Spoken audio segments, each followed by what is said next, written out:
So Kingdom Hearts 1 came out in 2002, and at first people were like, what?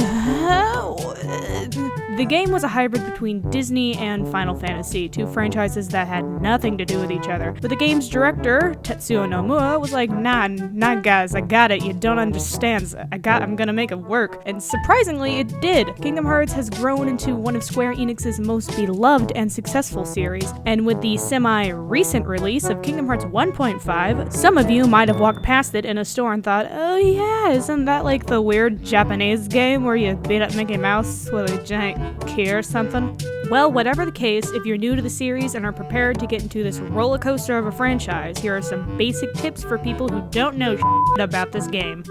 So you play as Sora. He's the one with the red leotard with the zipper in the crotch. How he gets that thing on, I will never know, but he fights the Heartless, the main baddies of the game, with a giant key called the Keyblade. A bunch of stuff happens and Sora saves the world and blah blah blah. Riku gets trapped in darkness and Sora and Donald and Goofy get lost in a giant field where later they are harassed by tall men with pretty hair. And that's basically the story. I mean, there's a lot more detail to it and all, but hey, you gotta keep it spoiler free, am I right, ladies? The game as a whole is kinda easy. There are a few bosses that could give you trouble, wink wink, Clayton and Ursula, but there isn't anything that will make you want to strangle a small child. Gameplay-wise, it's hit X to not die.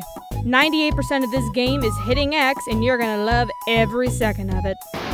So when you first play the game, you're gonna have three choices with weapons. You're gonna get the Keyblade regardless, but this kind of determines how and what happens later on, stat-wise. It's not super important, but choose the sword. Just choose the sword. I don't know anyone who has never not chosen the sword. And for me personally, I give up magic and I keep the shield, but just don't choose the shield as your primary thing. It's dumb. The staff is dumb. Just choose the sword. Come on. During the game's tutorial, you're going to be asked 3 questions by Baby Titus, Sophia, or whatever, and a Waka Waka. What happens with these questions is it determines how quickly you level up in the game, like either you level up early on, and then you slow down later, or vice versa. Whatever is the rudest response is probably the right response. The rude responses will make sure you level up quickly through the first half of the game, and that is 10 out of 10 would recommend. If you can't understand Donald, that's okay, no one can. Like, I'm pretty sure he's the only reason there are subtitles, and no, you can't turn them off, because then you couldn't understand the magic that is Donald's wisdom. So you beat the first world, and you're like, okay, cool, let's head to some Disney worlds now. Then you go to the map, pick your world, and off you go into the Gummi Ship, and it's like, you're gonna do some rocket ship fun. Well, bad news for you. The Gummi Ship is the worst part of Kingdom Hearts 1. You can literally hold down X and you can get through 90% of the flying sections. Also, don't even bother making a ship. It's complicated, and it's dumb, and it's stupid, and it's dumb. Now, Donald and Goofy's AI is kinda funky. Like, they won't get in your way and their company is welcomed. I mean, this isn't Resident Evil 5, but when it comes to items and spells, they will either drown you with as many potions as possible or heal you right after you heal yourself. So go change their AI in the settings or don't give them stuff unless it's really important, because Donald and Goofy can't handle platforming.